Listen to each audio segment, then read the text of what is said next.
اللهم صل على محمد وآل محمد. اعوذ باللہ من الشیطان اللعین الرجیم. بسم اللہ الرحمن الرحیم. رب اشرح لی صدری ویسر لی امری واحلل عقدۃ من لسانی یفقهوا قولی.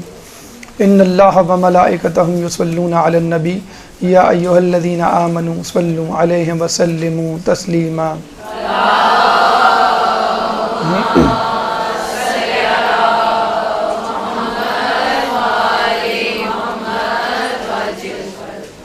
زیارت عراق کے حوالے سے اب تک ہماری 2 نشستیں مکمل ہوئیں. پہلی نشست میں فضائل زیارت کے حوالے سے گفتگو ہوئی اور دوسری نشست میں آداب زیارت، اور دوسری نشست میں ان احتیاطوں کو بھی آپ کے سامنے پیش کیا گیا کہ جن کو ملحوظ خاطر رکھنا ضروری ہے اگر آپ چاہتے ہیں کہ آپ کی زیارت کما حقہ ادا ہو.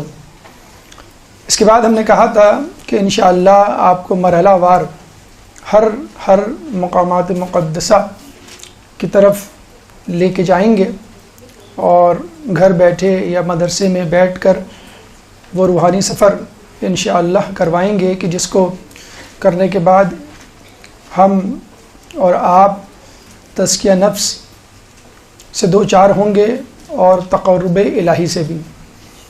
چنانچہ آج ہم عملی طور پر زیارت کا سفر شروع کر رہے ہیں. یوں سمجھ لیجئے کہ ہم نے ٹکٹ کٹا لیا نجف کا اور آج ہم نجف کی طرف رواں دواں ہیں.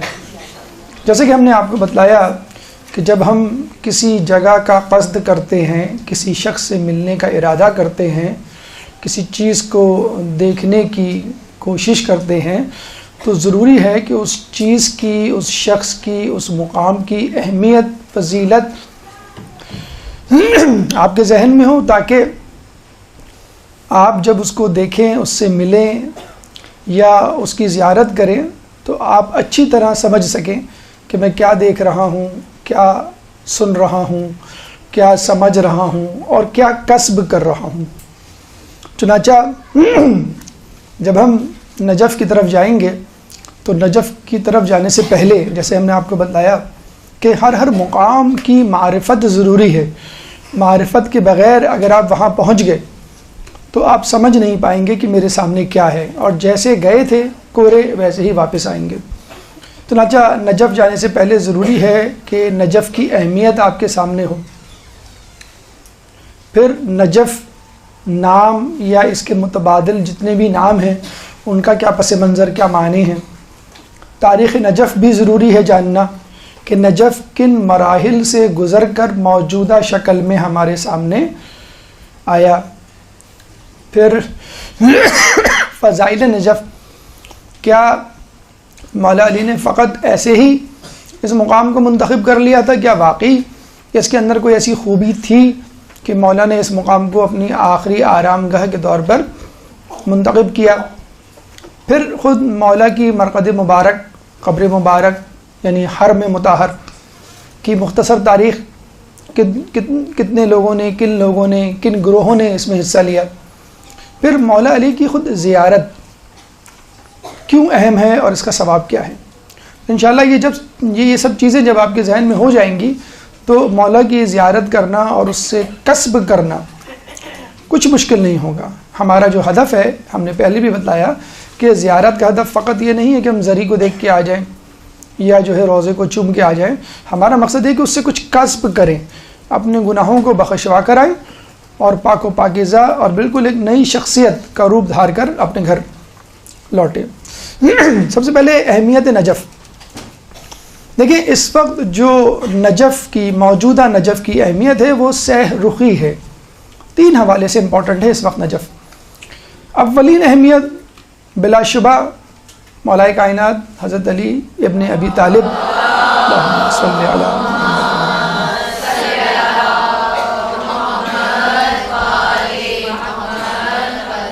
کی آخری آرام گاہ کے طور پہ ہے. مولا علی کی قبر مبارک وہاں نہ ہوتی تو نجف نہ ہوتا. شاید ہم میں سے کئی لوگ نجف کو جانتے بھی نہ.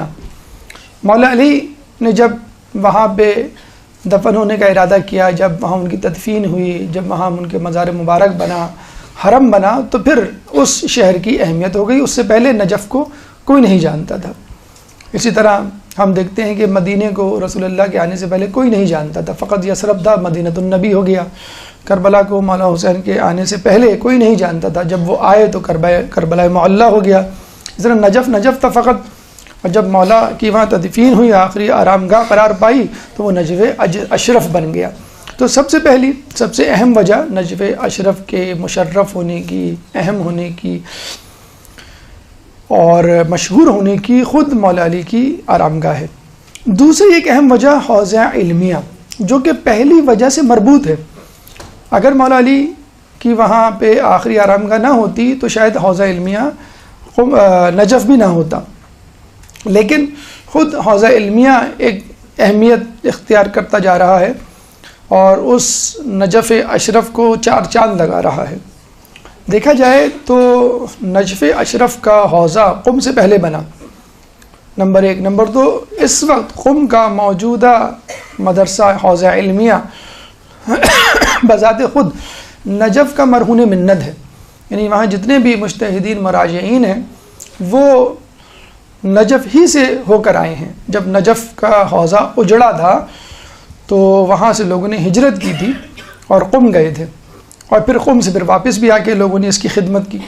اس وقت بھی حوزہ علمیہ قم کے جتنے بھی مجتہدین مراجعین ڈائریکٹلی انڈائریکٹلی آیت اللہ خوئی کے شاگرد مانے جاتے ہیں، جو کہ حوزہ علمیہ نجف کے رہائشی تھے، اور یہاں پر وہ درس و تدریس اور درس خارج دیا کرتے تھے۔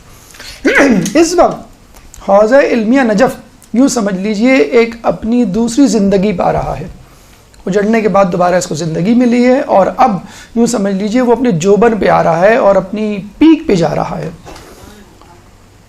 اس کے بعد جو اہم ترین وجہ ہے نجف اشرف کی اس وقت مشہور ہونے کی، وہ ہے عالمی سیاست کا مرکز۔ جو لوگ سیاست سے دلچسپی رکھتے ہیں وہ جانتے ہوں گے کہ آئے دن نجف اشرف سیاست کی خبروں کا مرکز و محور بنتا رہتا ہے۔ کیوں؟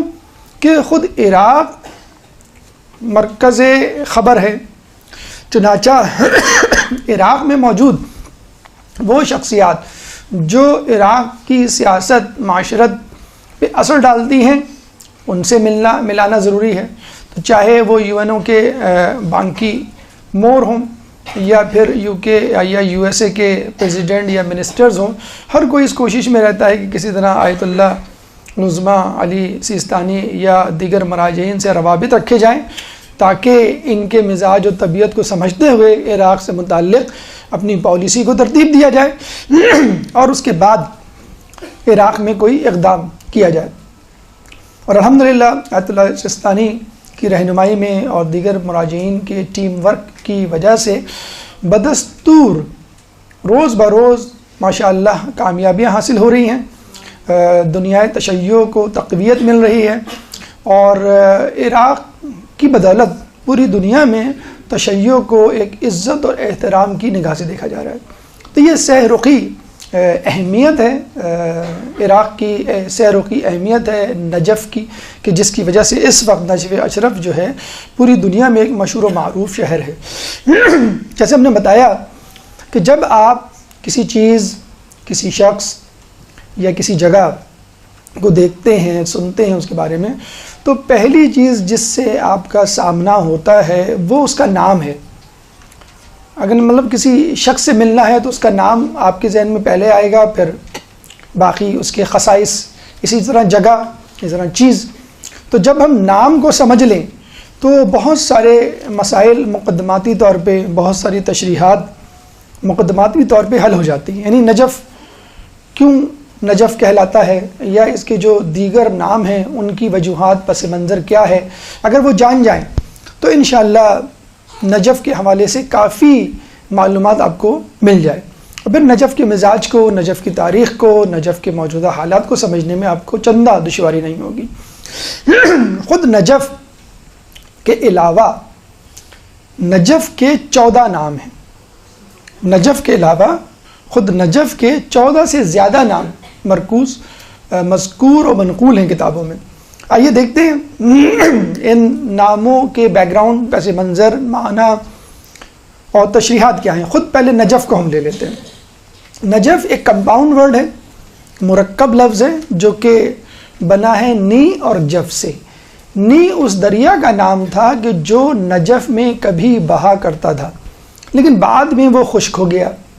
جب وہ خشک ہو گیا تو لوگ اکثر اس طرح اس کو یاد کیا کرتے تھے کہ نی جو جف ہو گیا، دریائے نی جو خشک ہو گیا، تو نی جف نام پکارا جانے لگا اس دریا کا، اور آہستہ آہستہ وہ نجف بن گیا۔ نجف ایک اور حوالے سے کہا جاتا ہے منجوف سے نکلا ہے۔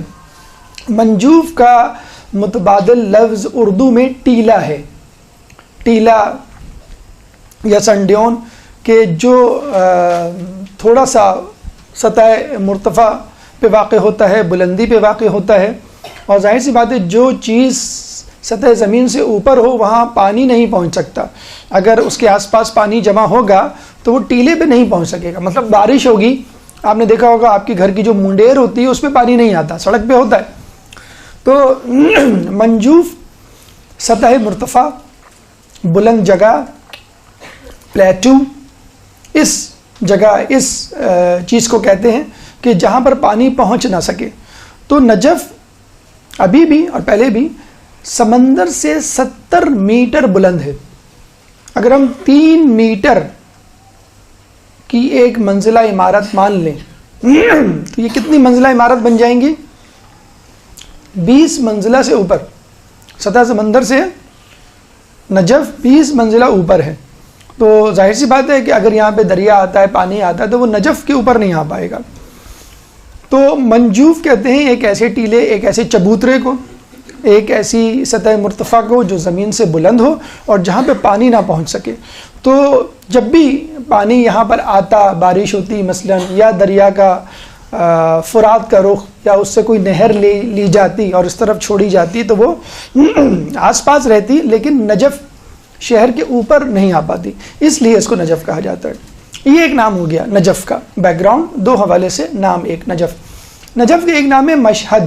مشہد کہتے ہیں گروہ، مجمع کو۔ ایران میں مشہد بھی اسی نام سے ہے، اور وہ مشہد مقدس امام علی رضا ہے۔ یہ مشہد مقدس، اللہم صلی علی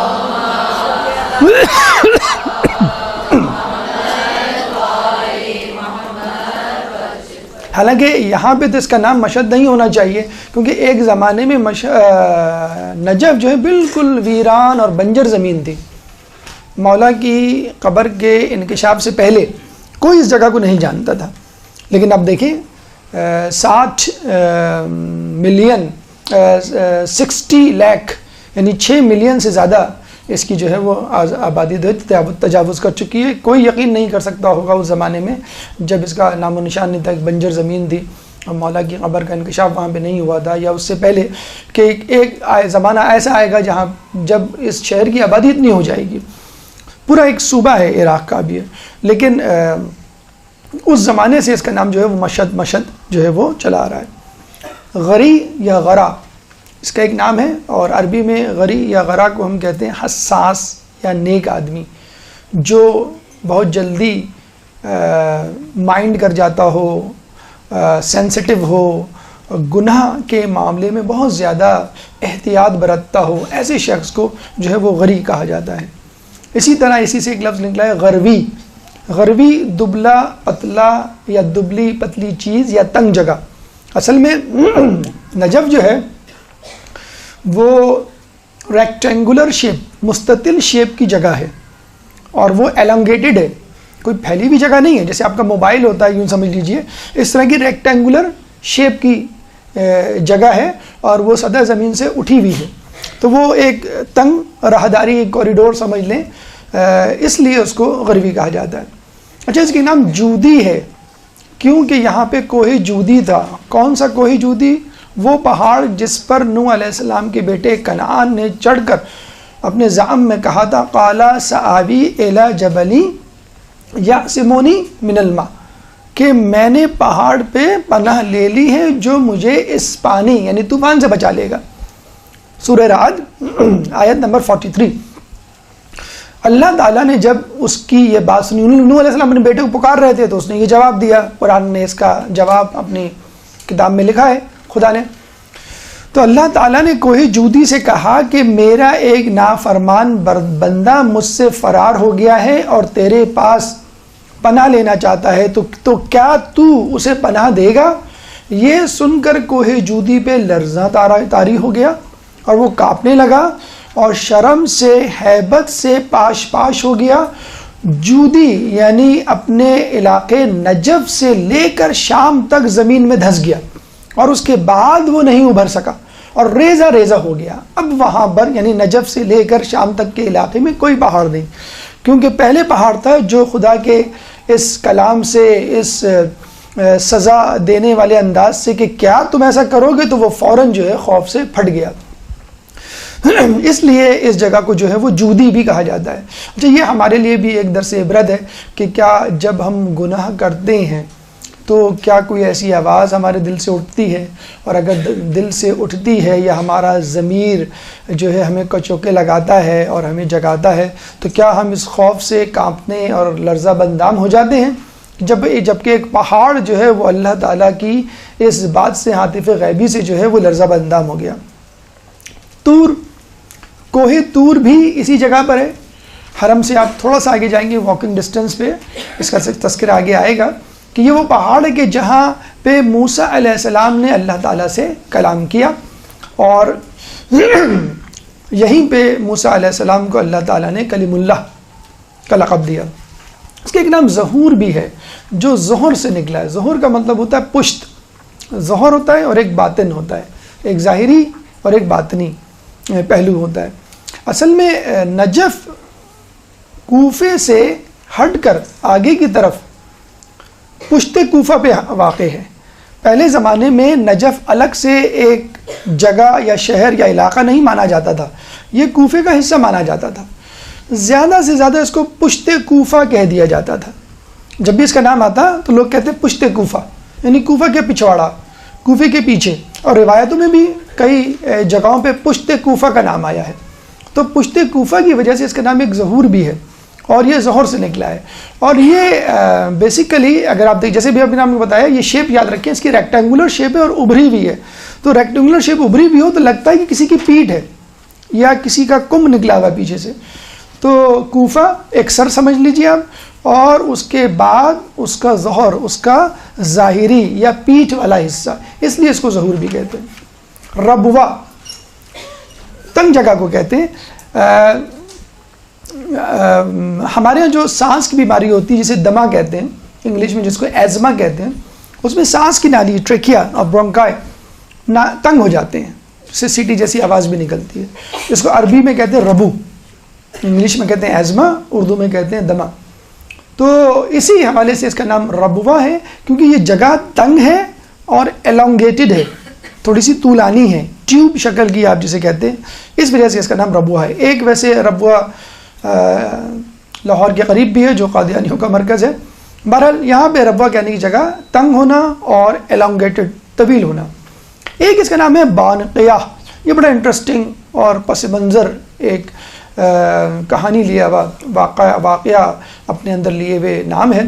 بیسیکلی ہوا کیا تھا کہ ابراہیم علیہ السلام جب اپنے زمانے میں اس نجف اشرف سے گزرے. اچھا، اس زمانے میں نجف اشرف میں زلزلے بہت آیا کرتے تھے. جب اچھا اس نہج کے نہیں تھے جس نہج کے بہت زیادہ شدت کے ریکٹر اسکیل جسے کہتے ہیں 8 ہوتا یا 7 ہوتا، لیکن بہرحال آتے تھے. زلزلہ کسی بھی نوعیت کا ہو، کسی بھی شدت کا ہو، آدمی گھبرا جاتا ہے. ابھی کراچی میں بھی گلشن کے علاقے میں زلزلے آئے تھے، جھٹکے محسوس ہوئے تھے، تو بہت جھٹکے آتے تھے. تو ایک رات زلزلہ نہیں آیا. لوگ بڑے حیران اور خوش ہوئے کہ آج زلزلہ نہیں آیا. تو وہ بھاگے بھاگے گھروں سے نکلے، دیکھیں تو کیا وجہ ہے. پتہ چلا کہ ایک بزرگ اپنے غلاموں کے ساتھ سکونت اختیار کیے ہوئے اس شہر میں. ان کو شک ہوا کہ شاید ان کی وجہ سے، شاید ان کی وجہ سے نہیں. ان کے پاس گئے اور کہنے لگے حضرت ابراہیم علیہ السلام کو کہ آج رات ایک اور مہمانداری کا، ایک رات اور ہمیں شرف بخشے، آج رات آپ یہاں رہے. میں نے کنفرم کرنا چاہ رہے تھے وہ کہ ان کی وجہ سے یا کسی اور وجہ سے. ابراہیم علیہ السلام اپنے غلاموں کے ساتھ دوبارہ دوسری رات وہیں ٹھہرے. دوسرے دن بھی زلزلہ نہیں آیا. وہ سمجھ گئے اس بابرکت ہستی کی وجہ سے نجف میں زلزلہ نہیں آیا. چنانچہ وہ گئے ابراہیم علیہ السلام کے پاس اور کہنے لگے کہ اگر آپ چاہیں تو یہاں پر مستقل سکونت اختیار کر سکتے ہیں. ابراہیم علیہ السلام نے کہا میرے لیے تو ممکن نہیں, مجھے تو آگے جانا ہے, فلسطین جا رہے تھے غالباً وہ. تو انہوں نے کہا کہ بہت اصرار کیا تو ابراہیم علیہ السلام کے ذہن میں ایک آئیڈیا آیا. انہوں نے کہا دیکھو میں یہ زمین خرید لیتا ہوں, جب یہ زمین میری ملکیت ہو جائے گی تو میں رہوں یا نہ رہوں, ملکیت ہونے کے سبب انشاءاللہ زلزلہ نہیں آئے گا. انہوں نے کہا ملکیت کی اور خرید و فروخت کی کیا بات, ہم آپ کو ویسے ہی ہبہ کر دیتے, تحفے میں دے دیتے. انہوں نے کہا نہیں میں خریدوں گا. دیکھیں یہ بڑے لوگوں کا بڑاپن ہے, انبیاء کا, معصومین کا, کہ ان کو معلوم ہوتا ہے کہ یہاں ہمارا مقتل بنے گا, ہمارے سر کٹیں گے, پھر بھی وہ جگہ خریدتے تھے اور پھر جو وہ ہبہ کیا کرتے تھے. تو ابراہیم علیہ السلام نے وہ جگہ خریدی اور کتنی پیسوں کی, اس زمانے میں پیسوں وغیرہ کا حساب نہیں تھا, تو 7 بھیڑیں اور 4 گدھے. اچھا یہ سن کے مسکرانے کی ضرورت نہیں ہے, اس زمانے میں 7 بھیڑیں مرسڈیز سمجھ لیں اور 4 گدھے آپ چھوٹا کروڑا سمجھ لیں. آپ یہ مل ملا کے جو ہے وہ کروڑ کے قریب پہنچ جاتا ہے. تو کروڑ میں ماشاءاللہ بڑی اچھی جگہ آ سکتی ہے. اس پر بھی ابراہیم علیہ السلام کے غلاموں نے کہا کہ آپ کیوں یہ گدھے اور بھیڑیں ضائع کر رہے ہیں, یہ تو بنجر زمین ہے. ابراہیم علیہ السلام نے بنجر زمین مکے کو بھی اختیار کیا. تو پھر وہاں دیکھیں کیا ماشاءاللہ سرسبز و شادابی آئی, اور کیا جو ہے وہ اس وقت بزنس میں اور ٹورنگ میں آگے جا رہا ہے کہ فقط حج اور عمرے کی آمدنی جو ہے وہ اب کافی ہو رہی ہے. پیٹرول کو حد لگانے کی ضرورت نہیں ہے, بلکہ سوچا جا رہا ہے کہ اس کو کس طرح مزید پروفیٹیبل بنایا جائے زیادہ سے زیادہ. تو ابراہیم علیہ السلام کو ان کو غلام نے کہا کہ آپ کیوں پیسہ ضائع کر رہے ہیں اس بنجر زمین پہ. دیکھیں یہ فرق ہوتا ہے کہ ایک عام آدمی میں, ایک معصوم کی نظر میں. ابراہیم علیہ السلام نے کہا خاموش ہو جاؤ, تمہیں نہیں معلوم اس سرزمین سے 70,000 افراد روز محشر محشور ہوں گے اور بلا حساب کتاب جنت میں جائیں گے. اور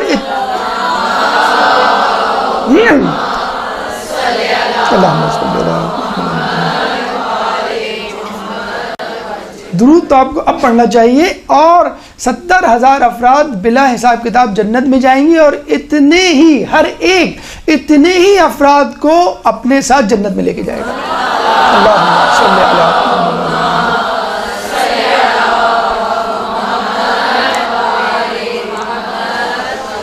تو اس فضیلت کے سبب انہوں نے اس بنجر زمین کو جس وقت جہاں کچھ بھی نہیں تھا اس کو خریدا اور اس کی قیمت ادا کی.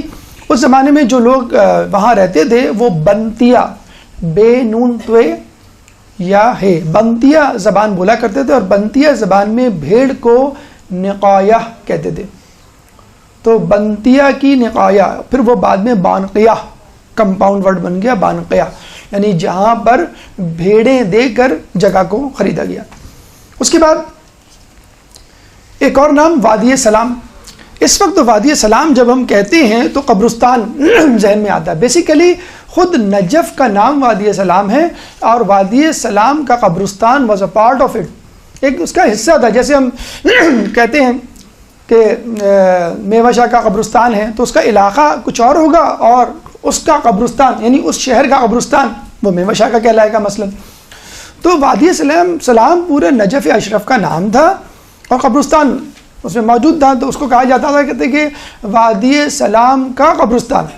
لیکن جب نجف ایک الگ حیثیت میں مولا علی کی مرقد اور حرم مطہر کے حوالے سے مشہور ہوا تو وادی سلام کا نام قبرستان سے مخصوص ہو گیا, اور باقی شہر کو جو ہے وہ نیجف یا نجف کہا جانے لگا. ورنہ اس پورے علاقے کا نام پہلے وادی سلام تھا. یہ بھی یاد رہے کہ پہلے زمانے میں یہاں پر مسلمانوں کی نہیں, کرسچنز کی, عیسائیوں کی قبریں ہوا کرتی تھیں, اور ابھی بھی کئی قبریں کھودتے ہوئے صلیب نکلتی ہے کہ وہ جو پہلے زمانے کے اسلام سے پہلے یہاں پہ ایک حیرہ شہر ہوتا تھا اس کے قریب, وہاں پہ عیسائی رہا کرتے تھے. تو مولا علی کی تدفین کے بعد, پھر اسلام کے آنے کے بعد, مسلمانوں کی رہائش کے بعد اب جو ہے وہ عیسائی یہاں پر موجود نہیں ہیں. ایک نام اس کا لسان ہے, آسان ہے سمجھنا کیونکہ لسان یعنی زبان بھی ریکٹینگل شیپ کی ہوتی ہے اور ابھری ہوئی ہوتی ہے. ایگزیکٹلی اسی شیپ کا نجف بھی ہے, یعنی ریکٹینگل مستطیل شیپ کا ہے اور تھوڑا سا ابھرا ہوا ہے. ایک نام ہے حیرہ. حیرہ اسلام سے پہلے بہت ہی خوبصورت, بہت ہی خوشحال, ترقی یافتہ شہر تھا. جیسے آپ سمجھ لیں ایک زمانے میں بغداد ہوا کرتا تھا, یا آج کل ہم جو بڑے بڑے شہر ہیں، پیرس ہے، لندن ہے، نیو یارک ہے، بامبے ہے یا دبئی ہے، ان شہروں ان جگہوں کو ہم لے لیں تو اتنا خوبصورت شہر تھا کہ جو بھی جاتا تھا وہ حیران ہوئے بغیر نہیں رہ سکتا تھا. جب بھی اس سے پوچھا جاتا وہ کہتا تھا کہ بھئی بڑا ہی حیران کن. اچھا عجیب بات یہ ہے کہ نجف کی اس زمانے میں کوئی قدر و قیمت نہیں تھی. اگر کوئی پوچھتا بھی تھا نجف کہاں ہے تو وہ کہتے تھے یہ وہ علاقہ ہے جو حیرا کے رستے میں پڑتا ہے. جیسے ہم کہتے ہیں نا کہ پنڈی کی اہمیت اسلام آباد کی وجہ سے ہے، ورنہ پنڈی میں کوئی خاص ایسی چیزیں نہیں ہیں، جگہ ہی نہیں ہے. تو نجف کی نعوذ باللہ اس وقت حیثیت یہ تھی کہ اس لیے لوگوں کی زبان پہ آتا تھا کیونکہ حیرا کے ساتھ ہوا کرتا تھا. اب جو ہے لوگ حیرا کو نہیں جانتے، نجف کو جانتے. براسا یا براسا، مسجد براسا بھی آپ نے سنی ہوگی. براسا کہتے ہیں بیرونی جگہ کو، خارجی جگہ کو. جیسے ہم نے آپ کو بتایا basically it was a part of Kufa. تو کوفے کا باہر کا حصہ یہ کہلاتا تھا. تو جب بھی اس کا نام آتا تھا تو پشت کوفہ یا بیرونی کوفہ یا خارج از کوفہ کہا جاتا تھا. اس لیے اس کا نام براسا پڑ گیا کہ یہ کوفے کے باہر کا حصہ ہے یا پشت کوفہ ہے. ایک نام ہے اس کا حوار. حوار کہتے ہیں مباحثے کو، ڈائلاگس کو، مجادلے کو یا مقابلے کو. اور اس کی وجہ یوں بیان کی جاتی ہے کہ نجف میں اکثر تاریخ یہ بتاتی ہے کچھ تو خون کا بازار گرم رہا ہے اور کئی حملہ آور فوجوں نے اس پہ حملہ کیا ہے فقط شیعہ دشمنی میں. جس طرح کوفہ قتل و غارت کا بازار رہا ہے، دیکھا جائے تو پورا عراق ہی اپنی ہسٹری کے اعتبار سے جنگ و جدل کا مرکز رہا ہے. تو حوار اس کا ایک نام تھا. حد العذرا، عذرا معذرت کو کہتے ہیں. غالباً اس کا نام یوں ہے کہ یہاں پر انسان اپنے گناہوں کا اقرار کر کے خدا سے معذرت طلب کرتا ہے اور مولا کی شفاعت کے ذریعے اپنے گناہوں کو یہاں پہ آ کر دھوتا ہے. تو یہ تمام نام نجف اشرف کے علاوہ، نجف کے علاوہ 14 یا اس سے زیادہ. اس سے آپ کو کافی بہتر طور پہ ایک اجمالی خاکہ ذہن میں آ گیا ہوگا کہ نجف کی اپنے طور پہ کیا اہمیت ہے. فضیلت سے ہٹ کر فقط تاریخ نجف ہم دیکھ لیتے ہیں کہ نجف قرون اولا یا قبل از تاریخ سے لے کر اب تک کن کن ادوار سے گزرا. لیکن نجف کی تاریخ سے پہلے ضروری ہے اس ملک کی تاریخ کو سمجھا جائے کہ جہاں پر نجف موجود ہے، کیونکہ جو اس ملک کی تاریخ ہوگی وہی نجف کی تاریخ ہوگی، یا کم از کم نجف کی تاریخ میں اس ملک کی تاریخ کا کچھ سایہ جو ہے وہ جھلکے گا. تو عراق کا جو پرانا نام ہے جہاں پہ یہ نجف موجود ہے، عراق کے 18 صوبے ہیں، Najaf is one of them. 18 صوبے میں 18 پروونسز میں ایک صوبہ ہے. آپ کا کربلا ایک صوبہ ہے، بغداد ایک صوبہ ہے، اسی طرح نجف بھی ایک صوبہ ہے. تو عراق کا جو پرانا نام ہے میسوپوٹیمیا. اگر اپنی ہسٹری کی بکس میں آپ پڑھیں، میزو کا مطلب ہوتا ہے بٹوین، مڈل. آپ نے بیالوجی میں پڑھا ہوگا اسکن کی جو لیئرز ہوتی ہیں، ایکٹوڈرم، میزوڈرم، اینڈوڈرم. ایکٹوڈرم اوپر والی لیئر، میزوڈرم بیچ والی، اور اینڈوڈرم ان سائڈ انر لیئر. تو میزوڈرم بٹوین. اس کا پوٹیمیا کا مطلب ہوتا ہے نہر، دو نہر پوٹیمیا ورنہ پوٹیم. ملک بین النہرین، یہ وہ جگہ جو دو نہروں، دو دریاؤں کے درمیان ہو. کلفٹن میں بھی ایک دو دریا ہے. تو یہ دو دریا تھے، دجلہ اور فرات. دجلہ کو انگلش میں ہم کہتے ہیں ٹگریس اور فرات کو ہم کہتے ہیں یوفریٹ. یہ دونوں دریا خلیج فارس سے نکلتے پورے عراق میں بہتے ہوئے چلے جاتے. ایک جو ہے وہ ترکی چلا جاتا ہے، ایک جو ہے وہ سیریا چلا جاتا ہے. لیکن اس پورے سیلان میں، اس پورے بہاؤ میں، اس پورے فلو میں پورے عراق کو سرسبز کرتے ہوئے جاتے. اور یہی وجہ ہے کہ عراق میں تہذیب کی ہمیشہ سے فراوانی رہی ہے. اچھا، اکثر لوگ پوچھتے ہیں کہ انبیاء عرب ممالک میں کیوں آئے، انبیاء ایشیا کی طرف کیوں آئے، انبیاء وہاں کیوں نہیں آئے. تو یہ بات ذہن میں رکھیں کہ جو کینیڈا، امریکہ ہیں، یہ 1 صدی 2 صدی پہلے تھے ہی نہیں. امریکہ 2 صدیوں پہلے نہیں تھا. 50 صدی پہلے تو یہ مشہور ہوا ہے. کینیڈا اب کہیں جا کے آباد ہوا ہے، اس کو ہم پاکستانیوں نے آباد کیا ہے دیکھا جائے تو. تو یہ علاقے ایسے تھے ہی نہیں. ایکسٹریمز ویدر ایکسٹریمز ٹیمپریچر کے علاقے ہیں یہ، وہ رہنے والے علاقے نہیں ہیں. اب ان کو آپشن دیا جائے پاکستان میں، وہ کمفرٹس پیدا کر دی جائیں، فوراً بھاگ کے یہاں پہ آ جائیں گے. جو کراچی کا جو ٹیمپریچر ہے وہ تو دنیا میں آئیڈیل ترین ٹیمپریچرز میں شمار ہوتا ہے کہ نہ سردیوں میں زیادہ سردی نہ گرمیوں میں زیادہ گرمی. تو یہ بات ہمیشہ یاد رکھیں، اگر آپ ہسٹری کا وہ مطالعہ کریں تو جتنی بھی تہذیبیں ہیں، سویلائزیشنز ہیں، وہ دریاؤں کے کنارے پھلی پھولی یا سمندر کے کنارے. اور اس وقت بھی دنیا میں آپ پراپرٹی ایجنٹس کے پاس چلے جائیں، دنیا میں جو شہر سمندر یا دریا کے کنارے ہیں اس کی ویلیو زیادہ ہے. جیسے کراچی میں بھی سی ویو، اسی طرح بامبے، اسی طرح جدہ، یہ جتنے بھی شہر جو بارڈرز پہ ہیں سمندر کی یا دریاؤں کی، اسپیشلی دریاؤں کے ساحلوں پر واقع ہونے والے علاقوں کی قیمت اور زیادہ ہوتی ہے. کیوں؟ کہ سمندر کا پانی پینے کے قابل نہیں ہوتا، دریا کا پانی پینے کے قابل ہوتا ہے. آپ نے مچھلی والے سے بھی یہ سنا ہوگا کہ دریا کی مچھلی ہے، میٹھے پانی کی مچھلی ہے، یہ زیادہ ٹیسٹی ہوتی ہے، یقیناً وہ زیادہ ٹیسٹی ہوتی ہے. تو دریا کے قریب رہنے والی تہذیبیں زیادہ پھلتی پھولتی ہیں بنسبت پہاڑی اور صحرائی علاقوں میں. یہ بھی میں ایک عجیب بات بتلا دوں کہ آیوڈین ہوتا ہے سمندر میں اور پانی میں، جس کی وجہ سے میٹابولزم زیادہ بہتر ہوتا ہے، تھائرائڈ گلینڈ زیادہ ڈیولپ ہوتا ہے. تو صحرائی علاقوں میں رہنے والے، پہاڑی علاقوں میں رہنے والے اتنے آئی کیو لیول کے مالک نہیں ہوتے جتنا دریا سمندر کے قریب رہنے والے لوگ آئی کیو کے مالک ہوتے ہیں. بہرحال تو ان دو دریاؤں کی وجہ سے یہ تہذیب پھلی پوری. تو اس میں نعوذ باللہ یہ کوئی فالٹ نہیں ہے، اللہ کا قصور نہیں کہ اللہ نے نبی یہاں کیوں بھیجے. بھائی جہاں آبادی ہوگی اللہ وہیں پہ تو نبی بھیجے گا. جہاں زیادہ آبادی ہوگی وہیں تو مسجد بنے گی، وہیں پہ اسکول کھلیں گے، وہیں پہ پارک بنیں گے، تمام چیزیں وہیں پہ ہوں گی جہاں آبادی ہوں گی. جہاں چند لوگ ہوں گے وہاں اس کی باری بعد میں آئے گی جب یہ کمپلیٹ ہو جائے گا. تو اس لیے عراق جو ہے وہ اس زمانے سے تہذیب کا مرکز تھا. میں آپ کو بتاؤں، آپ نے ہسٹری کی بک میں پڑھا ہوگا بابل کی تہذیب ہے، ابراہیم علیہ السلام کے زمانے کی بات ہے یہ، اور اس سے بھی پہلے بیبیلونین سٹیز آپ نے پڑھے ہوں گے.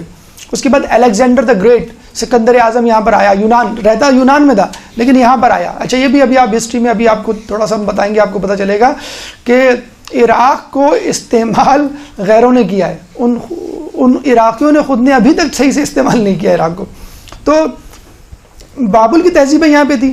اس کے بعد الیگزینڈر دا گریٹ آیا، پھر فارس کے لوگ آئے، ایرانی رہتے ایران میں تھے، آئے عراق میں. اچھا یہاں پہ پانی تھا، میٹھا پانی تھا. اچھا دوسری بات ہے کہ اچھا تیل ابھی نکلا ہے لیکن پہلے لوگوں کو نہیں معلوم تھا، فی الحال وہ پانی پہ اور اس کی زراعت پہ اور اس کی فصلوں پر گزارا کیا کرتے تھے. جب تیل نکلا، دنیا میں دوسرا زیادہ تیل پیدا کرنے والا ملک ہے، پہلا سعودی عرب ہے، دوسرا جو ہے وہ عراق ہے. تو عراق کے لوگوں سے پوچھا جائے نا کہ یہ مسئلہ کیا ہے عراق میں، تو کہتے ہیں مسئلہ ہم نہیں ہے، مسئلہ تیل ہے. جب تیل ختم ہو جائے گا تو لوگ آنا بند ہو جائیں گے. لیکن ہم کہتے ہیں کہ لوگ پھر بھی آئیں گے کیونکہ شیعان علی ہر اس جگہ پہ جاتے ہیں جہاں پہ ہمارے امام معصوم موجود ہوتے ہیں.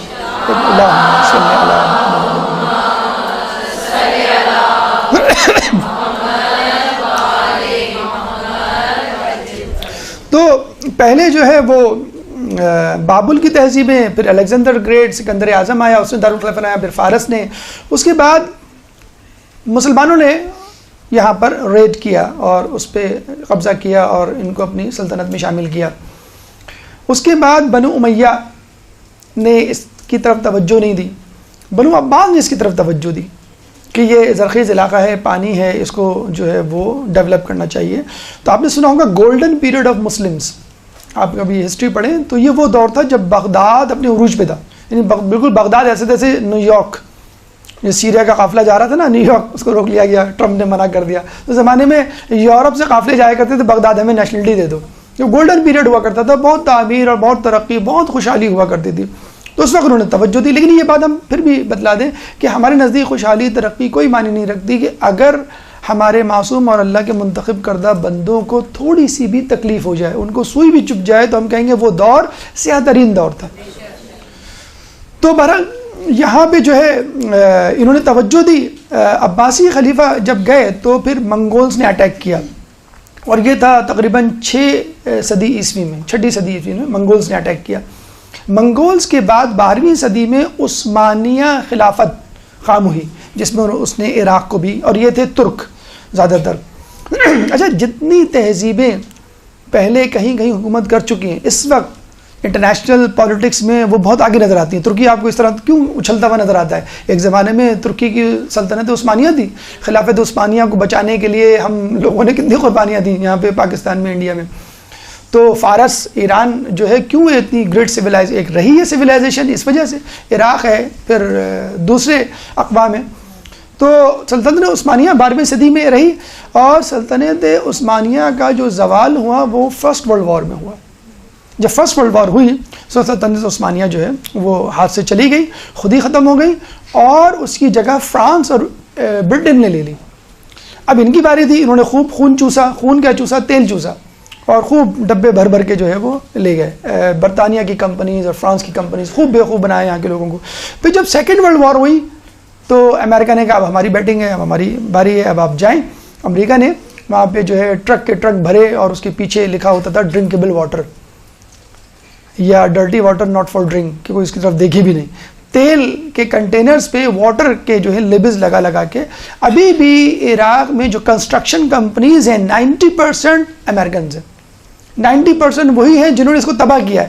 پہلے آپ نے تباہ کرنے کے لیے اسلحہ دیا یہیں کے لوگوں کو, صدام کو, یہاں کی حکومت کو, اسی امریکہ اور انگلینڈ اور فرانس نے اسلحہ دیا, اور اسی کو تعمیر کرنے کے لیے اینٹیں بھی یہی فراہم کر رہے ہیں.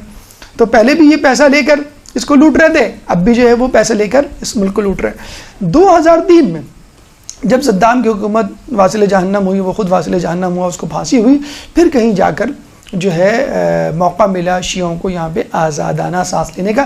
60% آن بورڈ آفیشلی ان کی آبادی ہے. لیکن میری خود ایک عراقی سے بات ہوئی ہے تفصیلی, تو اس نے کہا کہ اس وقت 80% شیعہ ہیں, کیونکہ بہت سارے غیر شیعہ افراد اس کو چھوڑ کے اب جا چکے ہیں کہ اس ملک میں اب رہا نہیں کچھ. یہاں پہ 40 پہ کروڑوں کا مجمع, پھر وہ عاشور پہ, پھر جو ہے وہ رجب میں, تو ہم اب یہاں پہ کیا کریں گے؟ تو اتنا جیسے انچولی لوگ چھوڑ کے چلے جاتے ہیں کہ بھی یہاں آئے دن مجلسیں ہوتی رہتی ہیں, کیا مسئلہ ہے. تو اب 80% جو ان آفیشیل پاپولیشن ہے وہ 80% جو شیعہ ہیں. اسی لیے پھر دوبارہ جو عالمی پالیٹکس کی جو بساط ہے وہ حرکت میں آ گئی ہے کہ یہ کہیں ملک شیعوں کے ہاتھ میں نہ چلا جائے. پھر مراجعین اکرام کا جو اثر و رسوخ وہ دیکھ رہے ہیں, جو اب تک نظر نہیں آ رہا تھا, اب ایک دم سے دیکھ رہے ہیں کہ ایک حکم پر جو ہے تمام لوگ ہتھیار لے کے, علماء کیا, طالب علم کیا, ایک عام آدمی کیا, ہتھیار لے کے پہنچ جاتا ہے داعش سے لڑنے کے لیے. تو وہ پھر سرگرم ہو گئے کہ بھی ہمیں جو ہے یہ شیعوں سے اس کو لینا ہے. اس لیے اب سازش کی جا رہی ہے اس کو شیعہ, سنی اور کرد 3 حصوں میں تقسیم کیا جائے اور 3 عراق بنائے جائیں. تو یہ آپ نے دیکھا تاریخ تھی عراق کی, خون آشام جو ہے وہ تاریخ تھی کہ جس میں ہر شخص نے آ کے اپنا اپنا حصہ لیا. اس کی جو لوکیشن ہے وہ بھی بڑی پرائم قسم کی لوکیشن ہے. ایک پاکستان کی لوکیشن بہت امپورٹنٹ ہے, بلکہ کبھی انشاءاللہ بات ہوئی تو ہم آپ کو بتائیں گے. پاکستان کی امپورٹنس شاید دنیا میں کسی بھی ملک سے زیادہ ہے.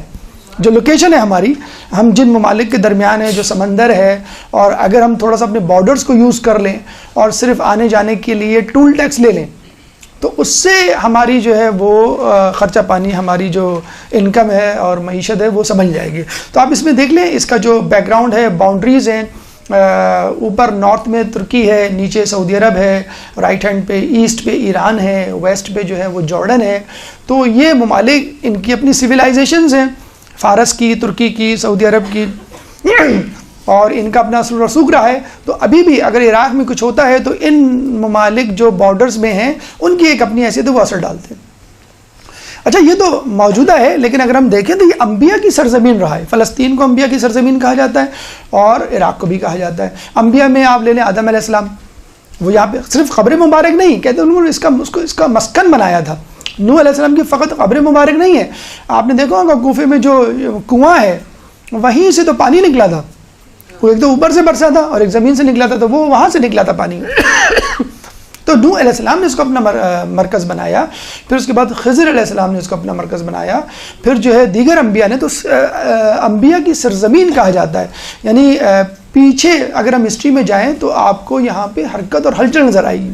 بہرحال عراق میں جو بھی آیا اس نے اپنے مقصد کے لیے پانی کو استعمال کیا, اپنے مقصد کے لیے جو ہے وہ سمندر کو استعمال کیا, اپنے مقصد کے لیے اس کے تیل کو استعمال کیا. اس وقت اس کے 18 پروونس ہیں, جس میں ہم نے بتایا آپ کو کربلا ایک پروونس ہے, نجف ایک اپنا ایک پروونس ہے, بغداد جس میں قاسمین واقع ہے وہ ایک اپنا پروونس ہے. اب آئے نجف کی طرف. نجف کے اطراف میں پہلے عیسائی رہا کرتے تھے, مسلمان نہیں تھے. مسلمانوں کی آمد سے پہلے عیسائیوں کا شہر تھا, اور حیرہ جو شہر تھا وہ نجف کے برابر میں واقع, ہم نے آپ کو بتایا پڑوس میں. ابھی بھی وادی اسلام کی کچھ قبریں جب کھودی جاتی ہیں مردے کو دفنانے کے لیے تو عیسائی لوگوں کی قبریں نکلتی ہیں اور اس میں سے صلیب برآمد ہوتی ہے. مسلمانوں نے جیسے ہم نے بتایا کہ ہارون رشید کے زمانے میں اس کی طرف توجہ ہوئی, اور اس کی طرف توجہ ہونے کے ساتھ ساتھ یہاں پر جب تشیع کا زور ہوا, یعنی مولا علی کی قبر مبارک جب دریافت تھی اور لوگ آنا شروع ہوئے تو دشمنان اہل بیت بھی سرگرم عمل ہو گئے. 18ویں صدی میں وہابیوں نے عبد الوہاب کی سرکردگی میں انگلینڈ اور فرانس کی آشیرواد میں کئی اٹیکس کیے, اور اتنے اٹیکس کیے اور اس بے دردی سے قتل عام کیا کہ بالکل جسے کہتے ہیں جو کربلا میں ہوا اس سے پہلے چھوٹی چھوٹی کربلائیں اور اسی انداز کے کام تشدد ہوتا رہے. مثلا دریائے فرات سے جو نہر آیا کرتی تھی اس کو یہ لوگ بند کر دیا کرتے تھے. مطلب 30,000 آبادی ہوا کرتی تھی, جب وہ حملہ کرتے پانی بند کرتے تو فقط 3 آبادی رہ جاتی. پھر جب وہ چلے جاتے دوسرے لوگ آتے, جیسے ایران کے بادشاہ شاہ صفوی کا جو خاندان تھا اس کے بڑے احسانات ہیں. اس نے حرم مطہر کی تعمیر میں, خود نجف اشرف کی تعمیر میں بڑا حصہ لیا ہے. تو وہ باقاعدہ انہوں نے نہر کھودی فرات سے جو نجف آتی تھی, تو آبادی ایک دم سے 60,000 ہو گئی. تو آپ نے دیکھا عجیب پارا صفت تاریخ ہے نجف کی, کبھی اتنے زیادہ لوگ, کبھی ایک دم سے کم لوگ, کبھی لوگوں کا جھکاؤ نجف کی طرف, کبھی جو ہے وہ نجف سے فرار, بالکل مولا علی کی شخصیت کی طرف. خیبر اور خندق میں جو ہے مولا علی کے آگے پیچھے کہ مولا علی کچھ جوہر دکھائیں گے تو ہمیں مال غنیمت ملے گا, اور جب رسول اللہ کا انتقال ہوتا ہے تو مولا علی سے بالکل منہ پھیر لیتے ہیں کہ سلام کا جواب بھی نہیں. جب خلافت ملتی تو فوراً آ جاتے ہیں کہ ہمیں بھی کچھ منصب دے دیجیے, اور پھر جو ہے الزام لگا کر ان کے خلاف لشکر کشی. تو عجیب و غریب ہے, کسی نے جو ہے ان کو خدا سے ملایا اور کسی نے جو ہے ان کو کافر قرار دیا, نعوذ باللہ. تو اس طرح نجف کا بھی یہی حال ہے, کسی نے جو ہے اپنی پوری دشمنی اتاری ہے اور کچھ تو خون کا بازار گرم کیا, اور کس نے جو ہے اس کو ہمیشہ اپنا مسکن بنا کے چھوڑا. اس وقت موجودہ نجف اگر آپ جائیں گے تو حرم کے آس پاس 4 علاقے ہیں. جو نارتھ ایریا ہے وہ عمارہ کا علاقہ کہلاتا ہے, اور جو نیچے کا علاقہ ہے ساؤتھ کا وہ جو ہے براق یا حویش کہلاتا ہے. یہ آپ کو محلے ملیں گے 4. نجف کا جو حوضہ علمیہ ہے, جیسے ہم نے بتایا اس کی بڑی امپورٹنس ہے اپنے طور پہ تاریخی اعتبار سے ہٹ کر. سب سے پہلے جو نجف اشرف کو مولا علی کے بعد کی بات کر رہے ہیں, جو شرف بخشا علمی اعتبار سے, وہ شیخ طوسی تھے. شیخ طوسی نے 5ویں صدی میں نجف کا رخ کیا. کیوں؟ سلجوقیوں نے حملہ کر دیا تھا قازمین بغداد پہ. 80,000 کتابیں ان کو اپنے استاد سید مرتضیٰ علم الہدا سے ملی تھی, 80,000 کتابیں جلا دی. اب آپ اندازہ لگا سکتے ہیں کہ ہماری کتابیں اور ہمارے اثاثے کس طرح برباد ہوئے. ان کی کرسی ممبر جلا دیا گیا شیخ طوسی کا جو قازمین میں تھا, ان کے گھر کو جلا دیا گیا. چنانچہ وہ قازمین سے نجف آئے. اور آپ کو معلوم ہے ہمارے یہاں جو رول ہوتا ہے وہ یہ کہ جہاں مجتہد ہوگا وہاں شہر آباد ہوگا, جہاں جو ہے وہ عالم جائے گا وہاں اس کے پیچھے پیچھے پورا شہر چلے. شیخ طوسی کے پیچھے پورا قازمین اٹھ کر آ گیا. شیخ طوسی اپنے زمانے کے وہ عالم دین تھے جن کے بارے میں کہا جاتا تھا ایک ایک وقت میں ان کے درس میں فقط مجتہدین کی تعداد 300 ہوا کرتی تھی, جو مجتہد ہوا کرتے تھے. باقی طلاب وہ تو الگ بات ہے. تو شیخ طوسی کتنا بڑا نام ہے, آج بھی آپ کو کتابوں میں اگر شیخ نام مل جائے, ورنہ تو بہت سے شیخ مرزا انصاری گزرے ہیں, شیخ یعقوب کلینی گزرے ہیں, شیخ صدوق گزرے ہیں, لیکن جہاں بھی نام شیخ مل جائے اس کا مطلب ہے شیخ طوسی. تو بہرحال یہ آئے, انہوں نے یہاں پہ حوضہ علمیہ قائم کیا. اس کے بعد شیخ مقدس اردبیلی آئے, انہوں نے اس شہر میں 4 چاند لگائے اور لوگوں کی توجہ اس طرف ہوئی. اس کے بعد شیخ مرزا انصاری آئے, سید مہدی بحر العلوم آئے, کاشف الغطا آئے. ان کی وجہ سے لوگوں کی توجہ اور لوگوں کی رہائش اور لوگوں کی جو احسانات ہیں اور جو لوگوں کی تعمیر و ترقی میں حصہ ہے وہ لوگوں کے سامنے آیا. اس کے بعد جب ایران کا حوضہ علمیہ قم قائم ہوا تو اس وقت آخوند خراسانی اور آیت اللہ نائینی, آخوند خراسانی شیخ مرزا انصاری کے شاگرد تھے. شیخ مرزا انصاری کی 2 کتابیں رسائل و مقاصد حوضہ علمیہ میں پڑھائی جاتی ہیں, اور تیسری کتاب اور مجموعی طور پہ حوضے کی آخری کتاب جس کے بعد آپ کو درس خارج میں جانا ہوتا ہے, وہ کتاب ان کے شاگرد آخوند خراسانی نے لکھی. تو آخوند خراسانی اور آیت اللہ نائینی نے یہاں آ کر حوضے کو سنبھالا اور یہاں کی جو ہے وہ بساط کو درست کیا اور مزید اس کو آرگنائز اور منظم کیا. تو ہم نے دیکھا کہ جب نجف کو ضرورت پڑی قم نے لبیک کہا، اور جب قم کو ضرورت پڑی تو نجف نے لبیک کہا. تو اس طرح یہ دونوں علمی گہوارے اور علمی مراکز جو ہے ہمیشہ پھلتے پھولتے رہے ہیں. مطلب اگر مومنین کو، علماء کرام کو، مجتہدین کو نجف میں موقع ملا، انہوں نے یہاں پہ اپنے جوہر دکھائے. قم میں موقع ملا، وہاں پہ جوہر دکھائے. جہاں میں اہل ایمان صورت خورشید جیتے ہیں، ادھر ڈوبے ادھر نکلے، ادھر ڈوبے ادھر نکلے.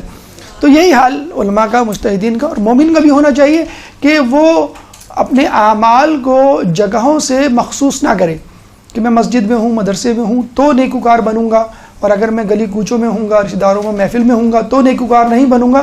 یہ ایک غلط پالیسی ہے. آپ کو ہمہ وقت علم دین کی تڑپ رکھنی ہے، علم دین کو پھیلانے کے لیے کوششیں کرنی ہیں.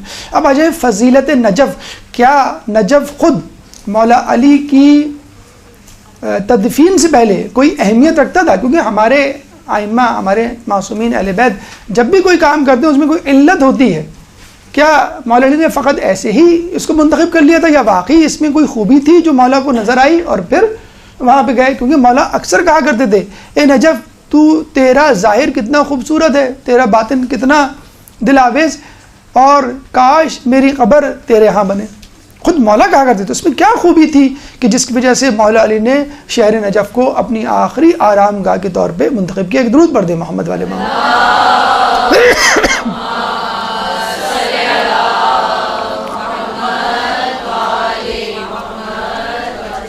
خود مولا علی کی روایت ہے کہ نجف اولین عبادت گاہ ہے. جب فرشتوں کو کہا گیا کہ تم جو ہے آدم کو سجدہ کرو، تو یہی وہ سرزمین ہے، کون سی؟ نجف کی، کہ جہاں پر فرشتوں نے سجدہ کیا. تو دنیا میں سب سے پہلی عبادت گاہ نجف اشرف ہے.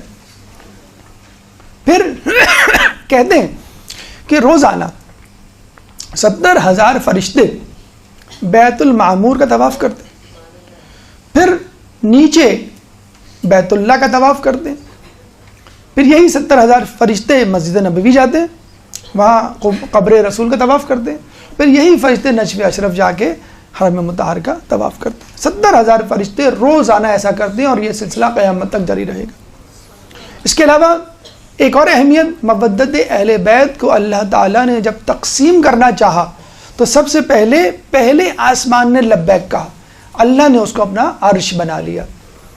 اس کے بعد چوتھے آسمان نے لبیک کہا، اللہ تعالیٰ نے اس کو بیت المعمور سے شرف بخشا. اس کے بعد آخری یا دنیاوی یا 7ویں آسمان نے حامی بھری تو اللہ تعالیٰ نے اس کو ستاروں سے مزین کیا. اس کے بعد مکہ مکرمہ نے حامی بھری تو اللہ تعالیٰ نے اس کو اپنے بیت اللہ سے مشرف کیا. اس کے بعد یثرب نے، مدینۃ النبی نے لبیک کہا تو اللہ تعالیٰ نے اس کو قبر مطہر رسول سے زینت بخشی. اور پھر آخر میں جب کوفہ نے لبیک کہا تو اللہ نے اس کو نجف اشرف میں مولا علی کی قبر سے شرف بخشا. یہ اللہم صلی علی محمد.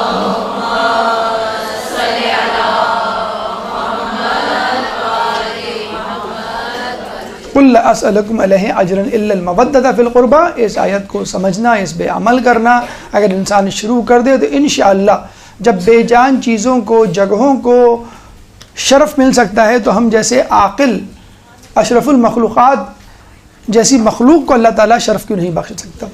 کعبے میں جبرائیل علیہ السلام کو حکم دیا گیا، جب ابراہیم علیہ السلام بنا رہے تھے کعبہ تو اللہ تعالیٰ نے جبرائیل کو حکم دیا کہ کعبے کے لیے پتھر 4 جگہوں سے منتخب کر کے لاؤ.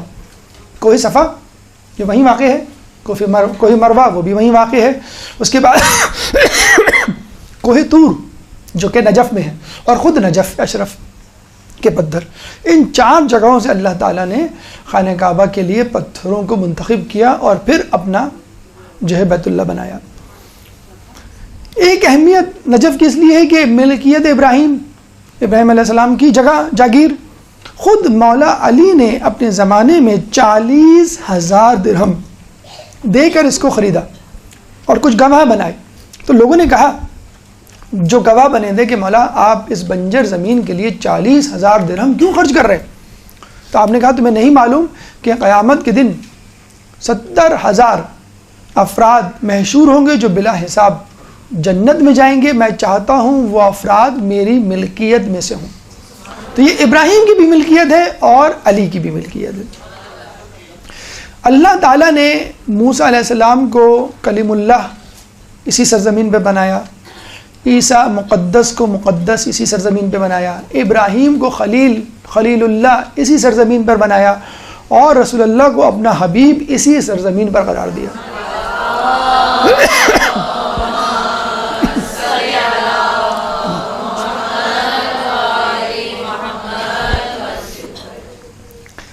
جس طرح عراق کی اپنی تاریخ ہے، نجف کی اپنی تاریخ ہے، خود حرم مطہر امام علی کی بھی اپنی تاریخ ہے۔ علی کی قبر ایک عرصے تک گمنام تھی، جیسے ہم نے بتایا پہلے کہ بی بی سیدہ کی قبر تو اب تک گمنام ہے، علی کی بھی قبر ایک عرصے تک گمنام تھی۔ مطلب پتنی کیسی امت ہے، ایک کی قبر کو ایک عرصے تک گمنام رکھا گیا، اس کی زوجہ کی قبر کو اب تک گمنام، پھر ایک کی لاشیں پہ کو پامال کیا گیا گھوڑے سے، اور ایک کے جنازے پہ تیر برسائے گئے۔ اور اگر یہ آیت نہ ہوتی قُلْ لَا أَسْأَلُكُمْ عَلَيْهِ أَجْرًا إِلَّا الْمَوَدَّةَ فِي الْقُرْبَى، اگر یہ آیت نہ ہوتی کہ میں تمہیں تاکید کرتا ہوں، اجر رسالت یہی ہے کہ میرے گھر والوں سے محبت کرو، اگر یہ آیت نہ ہوتی تو امت کیا کرتی؟ عجیب امت ہے کہ اپنے محسنین کو زندگی زندگی کے بعد بھی نہ بخشا۔ تو مولا علی کی قبر کو گمنام رکھا گیا۔ مولانا نے بعد وصیت کی تھی کہ میرے جنازے کو پیچھے سے پکڑنا، آگے سے نہ پکڑنا، آگے سے فرشتے پکڑیں گے، وہ جہاں لے جائیں بس وہاں چلتے چلے جانا۔ چنانچہ لوگوں نے پیچھے سے پکڑ لیا، حسن حسین تھے پیچھے سے پکڑنے والے، اور آگے کسی نے نہیں پکڑا اور وہ ایستادہ رہا، صدر زمین سے بلند رہا۔ تو وہ جہاں جاتا جنازہ اور لوگ اس کے پیچھے پیچھے چل جاتے۔ بہت کم لوگ تھے، بہت ہی جسے کہتے ہیں مخلصین اس میں شامل تھے۔ اسی جگہ نجف میں جا کر وہ جنازہ رک گیا، ان کی وہاں تدفین ہوئی، اور ایک عرصے تک اس کو گمنام رکھا گیا۔ کیوں گمنام رکھا گیا؟ سب سے پہلے تو خوارج، جنہوں نے جنگ صفین میں مولا علی کا ساتھ دینے سے انکار کیا، نعوذ باللہ آپ کو کافر قرار دیا، وہ اس کوشش میں تھے نعوذ باللہ۔ پہلے تو شہید کیا عبد الرحمن ابن ملجم جو خوارج میں سے تھا، جس کو امیر شام نے رشوت دے کر مجبور کیا کہ تم علی کو قتل کرو۔ اس کے علاوہ علی کی تدفین کے بعد بھی وہ اس بات کی کوشش میں لگے رہے کہ کسی طرح ہمیں ان کی قبر مبارک نعوذ باللہ پتہ چلے، ہم ان کا لاشا پامال کریں نکال کر۔ تو بنو امیہ میں حجاج بن یوسف نے ملعون نے پہلے یہ کوشش کی، 3000 سے زائد قبروں کو اس نے کھدوایا کوفے میں کہ ان میں سے علی کی قبر کون سی ہے نعوذ باللہ، لیکن وہ ملعون اس میں کامیاب نہیں ہوا۔ بنو عباس کے دور میں داؤد عباسی ایک بادشاہ گزرا 132 ہجری میں، اس نے قبر دریافت ہونے کے بعد تو دریافت ہو گئی تھی ہارون رشید کے بعد، تو اپنے غلاموں کو کہا کہ جاؤ نعوذ باللہ قبر کشی کرو اور لاش کو پامال کرو۔ تو یہ غلام گئے، 5 ہاتھ انہوں نے قبر کو کھودا، اندر گئے تو بہت بڑا سا پتھر، اس پہ ضرب لگا رہے ہیں تو کوئی اثر ہی نہیں ہو رہا۔ تو جو سب سے طاقتور غلام تھا حبشی غلام، اس کو بولا کہ تم توڑو اس کو۔ اس نے آ کے ضربیں لگائیں، 2-4 ضربیں لگائیں اور ہانپ گیا۔ ہانپنے کے بعد رونے لگا، بلبلانے لگا، ایک دم سے قبر سے باہر آیا تو اس کے جسم سے گوشت کے ٹکڑے گر کے کٹ کے گرنے لگے۔ لوگوں نے فوراً جا کے داؤد عباسی کو بتایا کہ بھئی اس کے ساتھ تو یہ ہوا ہے۔ تو اس نے فوراً کہا کہ کسی کو بتانا مت کہ یہ میں نے کہا تھا یا تم لوگوں نے ایسی حرکت کرنے کی کوشش کی، بلکہ الٹا جا کر مقبرے کی از سر نو تعمیر کی تاکہ لوگوں کو یہ تاثر دے سکے کہ میں تو علی کا چاہنے والا ہوں۔ یہ بالکل ویسے ہی ہے کہ جو مامون رشید نے کیا تھا، باپ کو قتل کر کے بیٹے کو جو ہے وہ اپنا ولی عہد بنا دیا۔ تو اگر بنو امیہ بنو عباس کے لوگ کہیں کوئی فیور کرتے ہوئے نظر آتے ہیں تو اس کے پیچھے کوئی سیاسی چال ہوا کرتی ہے۔ اس کے علاوہ خود عرب قبائل سے خطرہ تھا، یہ ایک عجیب خطرہ تھا عرب قبائل سے۔ کیوں؟ مولا علی اپنے سامنے آنے والے کو اسلام کی دعوت دیا کرتے تھے، نہیں قبول کرتا تھا تو تلوار سے 2 ٹکڑے کر دیا کرتے تھے۔ ٹھیک، اب ظاہر سی بات ہے کہ جس جنگ میں وہ شریک ہوتے، مین آف دا میچ، سب سے زیادہ جو مقتول تھے وہ ان کے ہاتھوں ہی واصل جہنم ہوتے۔ تو عرب قبیلے کا کوئی قبیلہ ایسا نہیں چھوڑا، عرب قبائل میں کوئی ایسا قبیلہ نہیں تھا کہ جس کے افراد میں سے کچھ افراد کو مولا علی نے نہ قتل کیا ہو۔ یعنی ہر قبیلے کا مشترکہ دشمن علی کی ذات تھی۔ تو عرب قبائل سے ان کو خطرہ تھا کہ عرب قبائل، اچھا یہ بھی میں آپ کو بتا دوں کہ ٹھیک ہے آپ کہیں گے بھئی رسول اللہ کی آمد کے بعد تو مسلمان ہو گئے تھے، رسول اللہ کی آمد کے بعد مسلمان تو ہوئے تھے، لیکن کیسے مسلمان ہوئے تھے؟ سفیان جیسے فتح مکہ کے بعد زیادہ تر لوگ کیوں مسلمان ہوئے تھے؟ مجبوری میں مسلمان ہوئے تھے، اور جب انہوں نے دیکھا کہ اسلام لانے میں فائدہ ہے تو اسلام لے آئے مجبوراً، ورنہ تو واپس پلٹ جاتے، اور جن کو حکومت نہیں ملی وہ واپس پلٹ گئے۔ خود شبلی نعمانی نے اپنی کتاب الفاروق میں لکھا ہے کہ رسول اللہ کے انتقال کے بعد عرب قبائل میں کوئی ایسا قبیلہ نہیں تھا کہ جس کا کوئی نہ کوئی فرد مرتد نہ ہو گیا ہو واپس۔ تو آپ نے دیکھا کہ لوگوں نے رسول اللہ کے انتقال کے بعد کس طرح اپنا رخ پھیرا، تو عرب قبائل سے تھا خطرہ۔ تو اس زمانے میں اس کا قصہ انشاءاللہ ہم آگے جا کے تفصیل سے سنائیں گے، لوگ جو ہے پوچھا کرتے تھے، کیونکہ دیکھیں نا جس طرح شہروں میں تنظیموں میں ایک عروج ایک زوال آتا ہے، کراچی میں رہنے والے تو جانتے ہوں گے عروج اور زوال آتا ہے، پاکستان میں رہنے والے ان کی سیاست کو واقف ہوں گے، تو جب قبائل کو عروج آتا تھا تو وہ پوچھا کرتے تھے کہ ہمارے دشمن کون کون گزرے ہیں، فلاں فلاں فلاں فلاں، ان کی قبریں کہاں ہیں، تو ان کی قبروں پہ جا کے ان کی قبروں کو پامال کیا کرتے تھے۔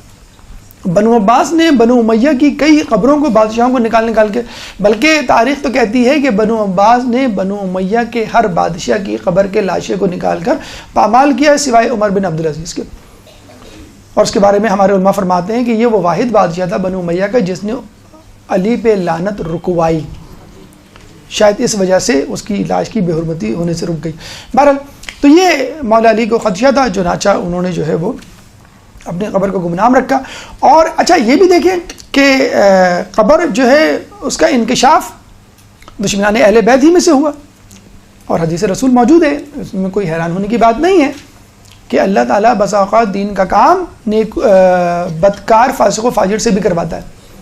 ہارون رشید ایک دفعہ شکار کے لیے گیا تو اس کو ہرن اور زیبرے نظر آئے، زیبرا، تو وہ بڑا خوش ہوا۔ ہرن تو بہت زیادہ اہم چیز شکار کے لیے مانی جاتی ہے، زیبرا مفقود تھا، تو اس نے اپنے کتے، شکاری کتے پیچھے لگائے اور گدھ کو اڑایا کہ جاؤ پکڑو۔ تو کچھ دیر گئے تو یہ جو ہرن تھا اور زیبرا تھا یہ جا کے نا ٹیلے پہ جا کے کھڑے ہو گئے۔ اب وہ پریشان کہ کتا نہ آگے جا رہا ہے نہ گدھ حملہ کر رہا ہے، جیسے ڈر رہے ہوں اس جگہ سے، جائیں گے تو کوئی ضرر پہنچے گا، مر جائیں گے، کچھ ہو جائے گا۔ تو کافی دیر جب گزر گئی تو اس نے وہاں پہ موجود ایک شخص کو پوچھا جو وہاں کا رہائشی لگتا تھا کہ کیا مسئلہ ہے، یہ کتے اور یہ گدھ آگے کیوں نہیں جا رہے، لیکن ہرن اور زیبرا تو وہاں کھڑے ہوئے ٹیلے پہ۔ تو پھر اس نے بتایا یہ مولا علی کی خبر ہے۔ جب اس کو پتہ چلا تو اس نے کہا یہ تو بڑا اچھا موقع ہے اپنے آپ کو خاندان اہل بیت سے محبت کرنے والا ظاہر کرنے کے لیے۔ تو اس نے پہلی مرتبہ باقاعدہ قبر تعمیر کی، زری بنائی اور مزار بنایا، اور عام لوگوں کے لیے اس کو کھولا۔ پہلی مرتبہ جو ہے لوگوں کو پتہ چلا کہ یہاں پہ مولا علی کی قبر ہے، اور پھر عام لوگوں نے وہاں پہ آنا جانا شروع کیا۔ پھر اس کے بعد بہت سارے لوگ تھے جنہوں نے مولا علی کے حرم مطہر میں تعمیرات میں حصہ لیا۔ ویلم، موصل، طبرستان، یہ وہیں کے علاقے ہیں کہ شیعہ جو تھے، ویلم، طبرستان اور موصل کے شیعہ، انہوں نے آ کے ان کی قبر مبارک پہ کسی نے گنبد تعمیر کرایا، کسی نے زری، کسی نے قبر کو کشادہ کیا، کبھی حرم وسیع کیا۔ لیکن شاہ صفوی اسماعیل صفوی خاندان کا بڑا کنٹریبیوشن ہے ایران کے، بلکہ انہوں نے عثمانیہ سلطنت جو اس وقت موجود تھی اور ایران میں صفوی خاندان تھا، انہوں نے کہا بھی تھا عثمانی سلطنت کو کہ آپ نجف ہمارے حوالے کر دیں، ہم سنبھال لیں گے، ہم اس کو دیکھ لیں گے۔ جیسے حج ایک زمانے میں ترکوں کے انڈر میں تھا، آپ کو یاد ہوگا، وہ ٹیک کیئر کرتے تھے۔ اور ایک خبر یہ بھی آئی ہے کہ ابھی اس وقت سعودی عرب کی معیشت اتنی بری طرح بدحالی کی طرف جا رہی ہے کہ انہوں نے ترکی سے ریکویسٹ کی تھی کہ آپ حج سنبھال لیں دوبارہ فار دا ٹائم بینگ، لیکن خود ترکی کی جو سیاسی صورتحال ہے وہ اس بات کی اجازت نہیں دیتی کہ وہ حج کو ٹیک کیئر کریں۔ تو ترکوں سے یعنی سلطنت عثمانیہ سے ریکویسٹ کی تھی شاہ اسماعیل نے کہ یہ نجف ہمیں دے دو اور جتنی قیمت چاہے لے لو۔ تو اس زمانے کے ترکی وزیر یا عثمانی وزیر نے کہا تھا کہ نجف کا ایک پتھر ہمیں 1,000 لوگوں سے زیادہ عزیز ہے، نجف تو کیا ہم ایک پتھر بھی نہیں دیں گے۔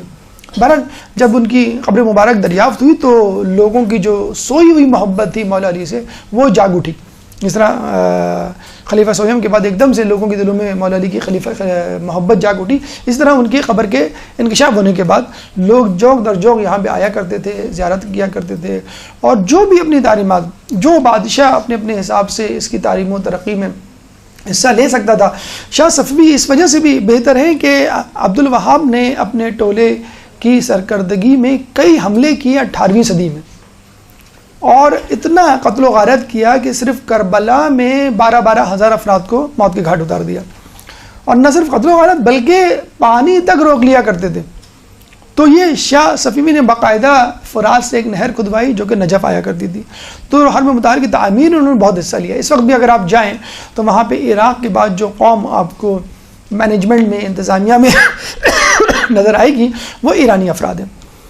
پھر جب شاہ صفوی اس سلطنت عثمانیہ کا دور ختم ہوا تو پھر صدام ملعون کا دور شروع ہوا، اور اس نے کوئی دقیقہ فروز گزاشت نہیں کیا وہاں کے جو زائرین تھے ان کو ڈرانے دھمکانے میں۔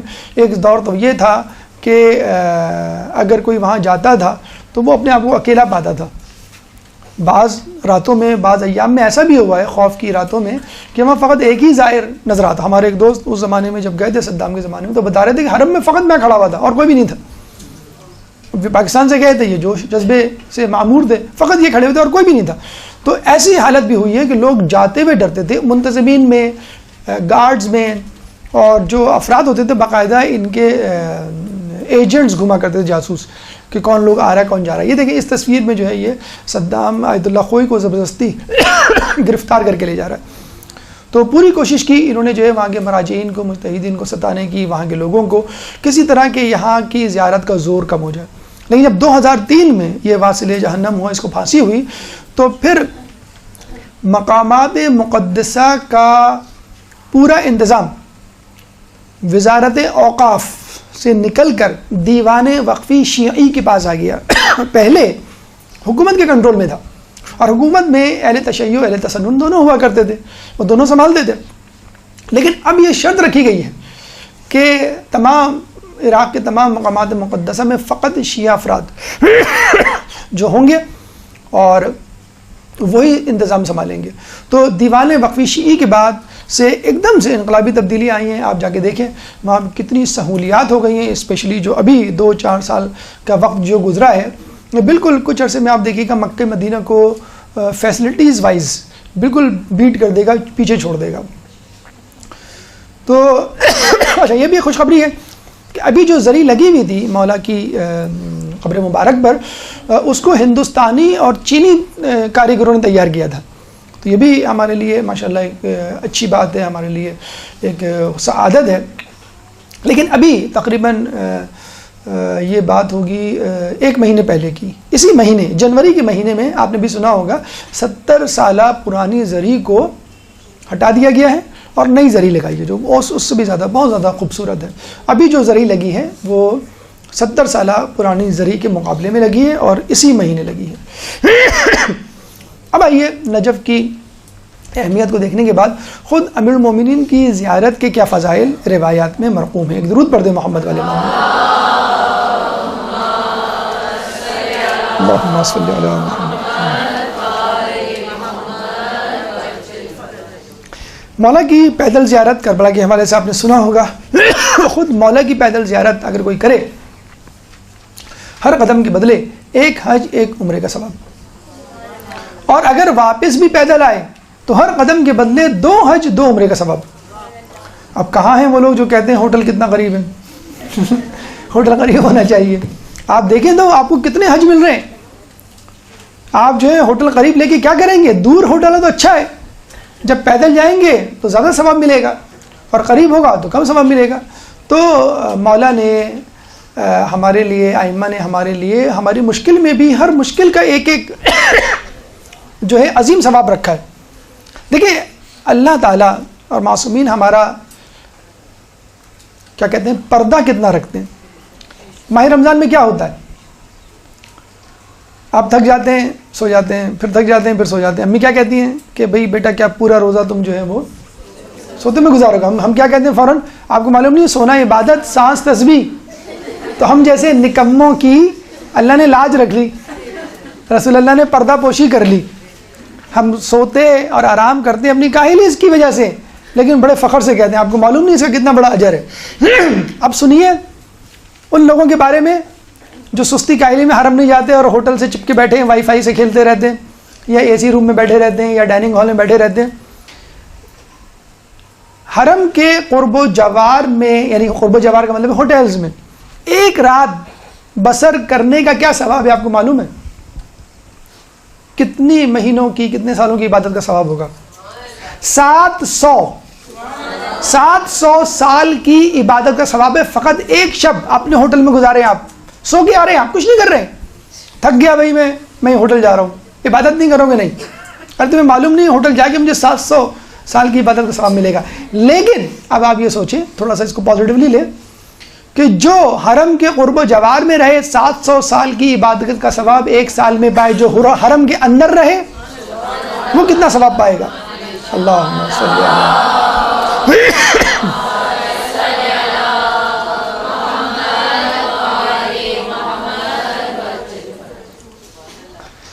اور جب آدمی یہ دیکھتا ہے کہ فقط مولا علی نہیں, آدم اور آدم ثانی بھی اسی ذریعے میں موجود ہیں. نوح علیہ السلام کو آدم ثانی کہا جاتا ہے. اچھا کچھ لوگ پوچھتے ہیں کہ یہ کیا علت ہے, 1,24,000 میں اللہ تعالیٰ نے انہیں کو چنا. تو کچھ لوگ بیان کرتے ہیں کہ آدم اول اور نوح علیہ السلام آدم ثانی, اور آدم یعنی مٹی سے بنا ہوا یا مٹی سے تخلیق کی ہوئی چیز, تو یہ دونوں مٹی سے بنے ہوئے تھے, اور علی ابو تراب. تو اب اندازہ لگا لیجئے کہ مولا علی کی انبیاء پہ کیسے فضیلت. تو یہ دونوں انبیاء مولا علی کی پائندی کے قریب, پائے اقدس کے قریب دفن ہیں, اور خود انہوں نے, یہ کوئی بائی چانس کوئی انسیڈنٹ نہیں تھا, ایکسیڈنٹ نہیں تھا کہ بس ایک دم سے ہو گیا, کہ آدم علیہ السلام نے اور نوح علیہ السلام نے دونوں نے خواہش ظاہر کی تھی. اب مولا علی تو پیدا ہوں گے 5,000 10,000 سال بعد, انہوں نے خواہش ظاہر کی تھی ہمیں یہاں دفنایا جائے.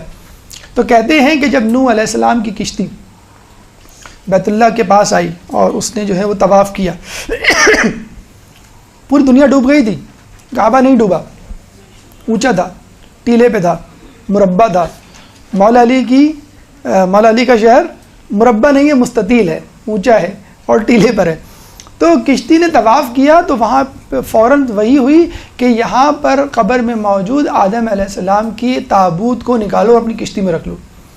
تو نوح علیہ السلام نے فوراً کھدائی کی جہاں پہ ان کو بتلایا گیا تھا, وہ پورا جو ہے صندوق جو ہے جہاں پہ جس کے اندر آدم علیہ السلام کی قبر تھی, جسد خاکی تھا, اس کو اپنی کشتی میں رکھا اور پھر بتائے گئے مقام پر دفنایا. اور پھر خود, اب ان کو معلوم تھا کہ آدم نے بھی خواہش ظاہر کی تھی, جب یہ دفن ہوئے ہیں تو یہاں مولا علی بھی ہوں گے, تو انہوں نے بھی اپنے لوگوں کو یہ کہہ دیا تھا کہ مجھے یہاں دفنانا. تو جب ان کو دفنایا گیا, ان کو بھی ان کے والوں نے, ان کے چاہنے والوں نے, پیروکاروں نے دفنایا. اور جب مولا علی کو دفنانے کے لیے لائے گئے اور جب قبر کھودی گئی تو یہ ورقہ باقاعدہ نوح علیہ السلام کی طرف سے نکلا کہ مجھے یہیں پہ دفنانا. تو دونوں افراد کی خواہش تھی, یہ کوئی ایک بائی چانس وہ نہیں تھا کہ دونوں افراد یا تینوں افراد جو ہے اتفاقاً وہیں پائے گئے. ورنہ آپ دیکھیں کہ اللہ تعالیٰ نے, یہ بھی ایک دیکھیں تاریخی حقیقت ہے جس سے یہ بات ثابت ہو رہی ہے کہ آدم علیہ السلام نے خواہش جاری کی تھی, اس لیے اللہ تعالیٰ نے دوبارہ ان کو اپنی قبر سے نکلوایا. نوح علیہ السلام کے بارے میں کہہ سکتے ہیں بائی چانس وہ وہیں پہ کوئی جودی جو ہے وہیں پر کشتی آ کے ٹھہری تھی, وہیں پہ ان کا انتقال ہو گیا, وہیں انہوں نے مسکن اختیار کیا. آدم علیہ السلام تو نہیں تھے وہاں پہ, وہ تو وہاں تھے بیت اللہ کی طرف تھے, مکہ معظمہ میں تھے. تو ان دونوں کی خواہش تھی کہ ہم کسی طرح حضرت علی کے ساتھ ان کی قبر مبارک کے آس پاس جو ہیں وہ دفن ہوں. خود فضیلت کے حوالے سے چھٹے امام جعفر صادق علیہ السلام فرماتے ہیں